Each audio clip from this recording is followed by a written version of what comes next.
Tinitesting ko ito, nabili ko sa ano, tinatapon, sira na kasi yung box niya. Halagang 100. Ito yung likod niya.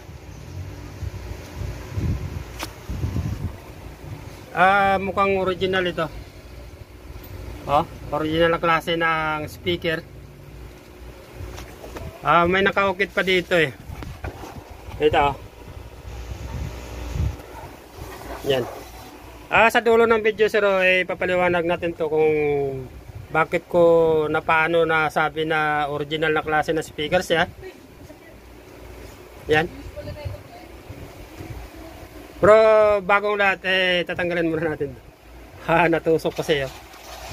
Kung baka lumubog siya. Pero tumutunog siya eh.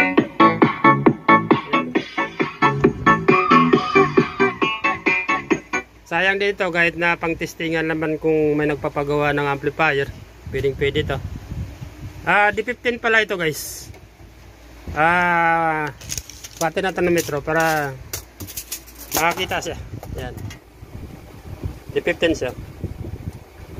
Yung kanyang magnet, mukhang maliit lang siya. Yung sulat niya eh. May nakalagay na 700, 1000 watts.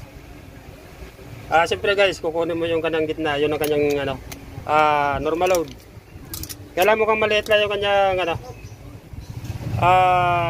magnet. Nasa lang siya, 5 3/4. Hindi pala, 5 1/2 lang pala, lampas lang ng konti. Yan. Mukhang nakalimutan ko na yata magbasa ng inches.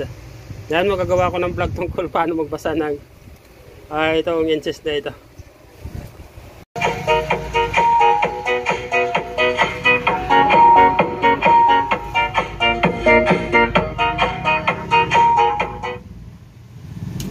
Okay pa naman siya.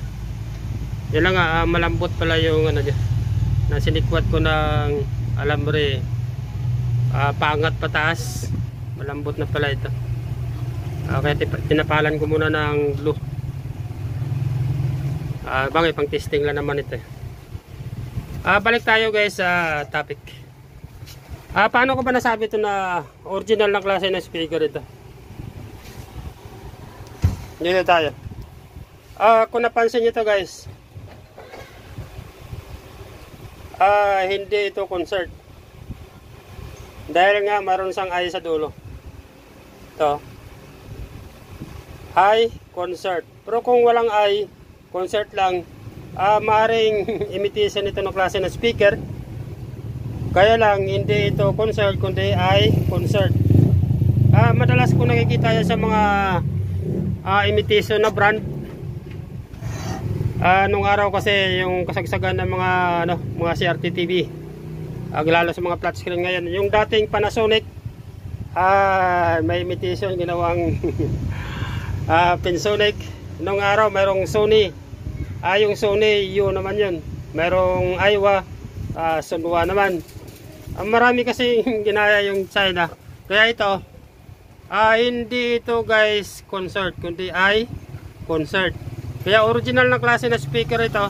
Dahil nga concert yung kanyang pangalan. Pero kung concert lang, yung pangalan niya ay PK ito guys. Imitation ito na klase na speaker. Hanggang dito lang muna sa guys. Sana nakita, may nakuha kayo ng kunting idea dito sa vlog ko ngayon. Ulitin ko ulit. Hindi ito guys concert, concert.